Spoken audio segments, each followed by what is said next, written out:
Alright, today is Saturday, February, second week, I think. Pa third week na ba tayo? I don't know. I don't really know. Pero yeah, I will produce weekly mini podcast. And then for this, ang naisip kong topic is yung mga do's and don'ts, or if you're into self-improvement, ito yung mga dapat hindi mo ginagawa or at least iwasan mo or i-lesson natin, di ba? Number one, napansin ko is if you're into self-improvement, nagiging egoistic yung mga tao. Though, if you read Ego is the Enemy, then you'll know this since for sure makakarelate. For example, you started your gym journey, tapos nagkaroon ka ng progress, isipin mo na lahat ng tao is beneath sa'yo, na mas magaling ka. Diba? Andun yung sa utak nyo, and be honest with me, pumasok yun sa utak nyo. Kahit ako nung nag-start ako mag-gym tapos lumalakas na ako, hina naman na yun, no? Andun sa utak nyo yun, and it's okay. Ego is okay. Pero pag sobra na, tapos tingin mo nagiging habit mo na mamalit ng tao, then it's not good. So beware of your ego, since ego can be a two-way or two-side knife. So ingat kayo dun. That's number one. Beware of your ego. Number two, you are not lonely. You're just alone. That's number two.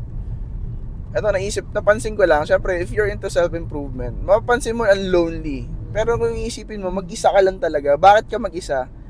Number one, hindi naman lahat nag-gym. Diba? Number two, hindi lahat nagbabasa ng libro. Number three, hindi lahat nanonood ng mga videos na pinapanood mo. Since, for example, for me, yung dumaan to sa FYP nyo or sa YouTube nyo, then it means na you're into self-improvement. You're into improving your life.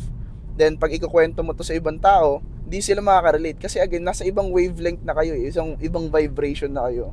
Kaya nga may vibes, di ba? Kaya I've been talking about vibration before. Kaya kayo may ka-vibes. Kasi vibes kayo, parehas kayo ng mindset, parehas kayo ng shit sa buhay. Pero it doesn't mean na if may ibang hindi mo ka-vibes, hindi mo na itataboy mo na. You should be kind always, since if you practice stoicism, understand people, be kind to them, since di mo sila kilala and di mo control yung thoughts nila. And you're not lonely, you're just alone. Always remember that.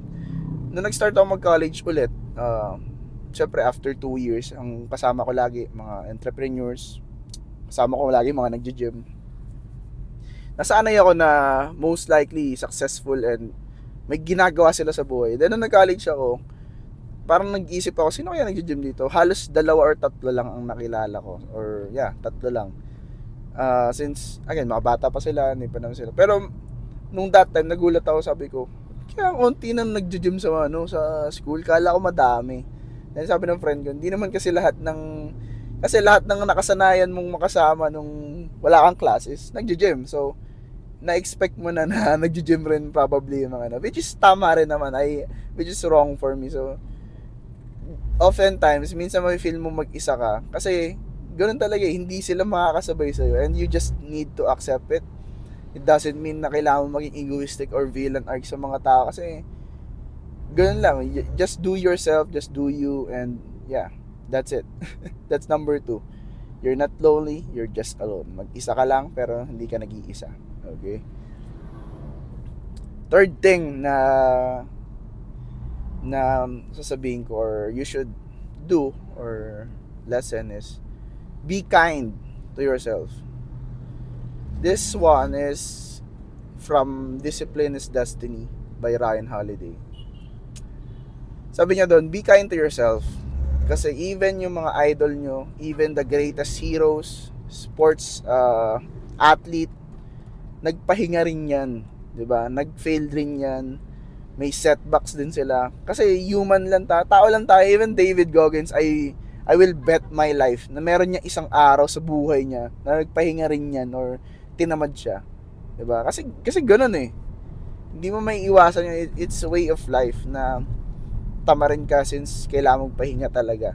So, be kind to yourself, pero wag rin sobra since may difference ang comfortable and complacent, di ba? So, you just need to be kind to yourself. If nagne-negative talk ka na, iwasan mo kasi it will take a toll on your mind, and trust me, magiging habit mo siya if lagi ka nagsa-self-talk na negative. So, yeah, be kind to yourself.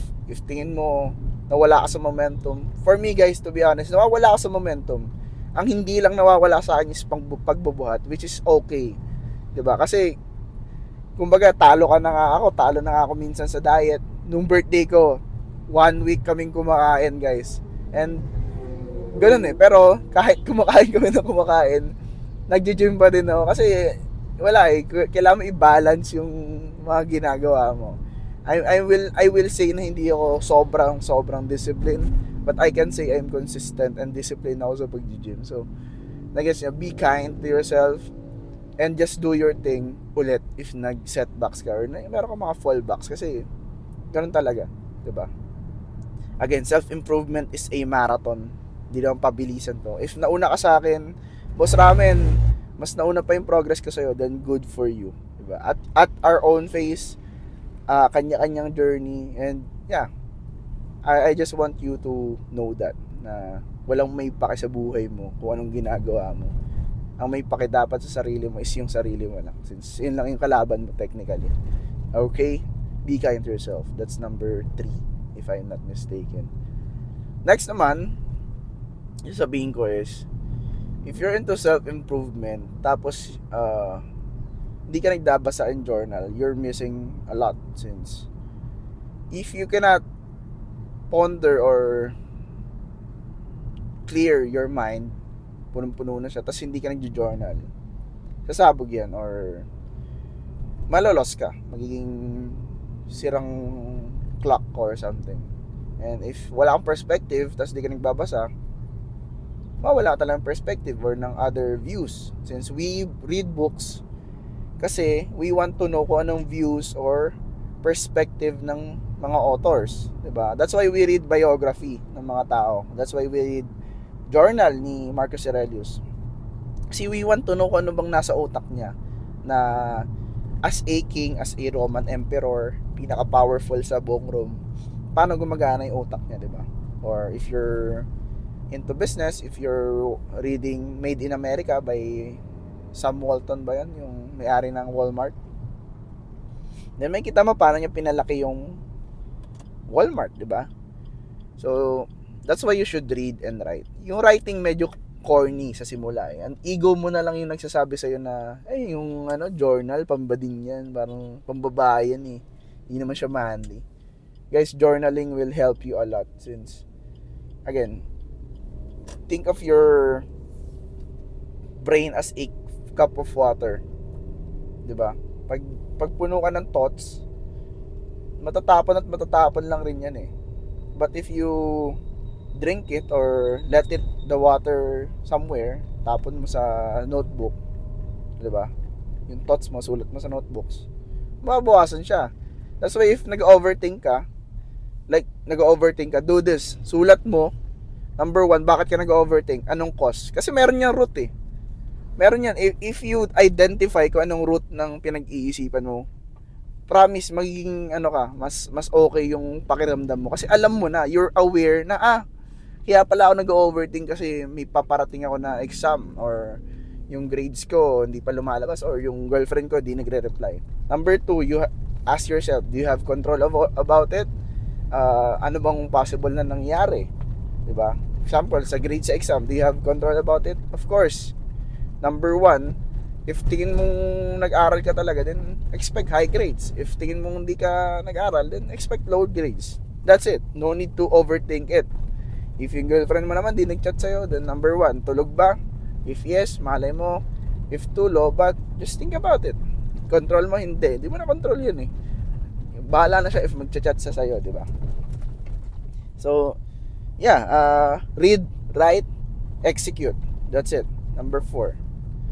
And lastly, I think number 5, ang sa akin lang na ginagawa or I think makakatulong sa self-improvement journey nyo is to have accountability partner. Mostly kasi, again, mag-isa tayo Find your circle. Find that someone na pwede mong makausap na, oy bro, nag-gym ka na ba? Parang ganon.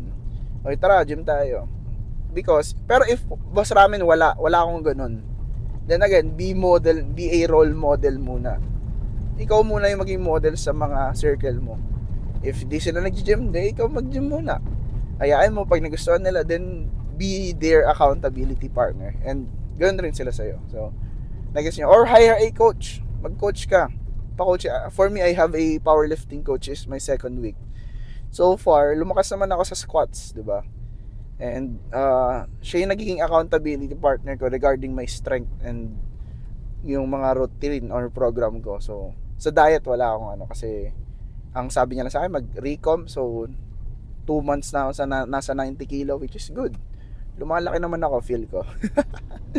And yeah, I'm planning to cut sa 85 kilos ish. Pero yeah, let's see. So that's 5 things. Accountability, itong feedback activity. Sabi dito ni sino ba yun? Yung author ng Managing Oneself. Doon ko nabasa to. Though meron naman to sa iba, pero sabi niya lang doon, in order for you to grow or learn, you need some feedback. Diba? That's why meron niya feedback and criticism eh. Constructive criticism. For me, if sasabihin niyo ba salamin mataba ako, I will take that as a constructive criticism and truth. Kasi mataba talaga ako ngayon. Again, nag-gain nga ako ng 90 kilos. Pero yeah, I still follow my diet na magstay ako sa 90-ish para mag-recomp yung katawan ko. Recomp position meaning lower fat, higher muscle with the same weight lang. So, try nyo siya if skinny fat kayo, okay lang rin yun, or mag-cut talaga kayo totally. Pero for me, recomp is the way para lumaki yung arms nyo and muscles nyo. So yeah, accountability, be kind, beware of your ego, you're not lonely, you're just alone, and read and write and execute. So very easy, 5 things, and I think it will help. Marami pa yan, pero yun lang nasa utak ko ngayon since again, I don't create, and ayun yung gusto ko pag-usapan today.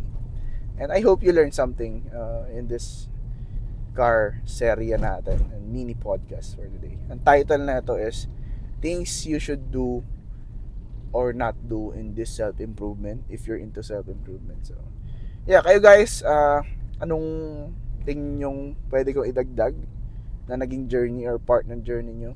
And yeah, meron tayong free trading webinar sa description, lalagay ko. Meron din tayong free ebooks nasa Discord.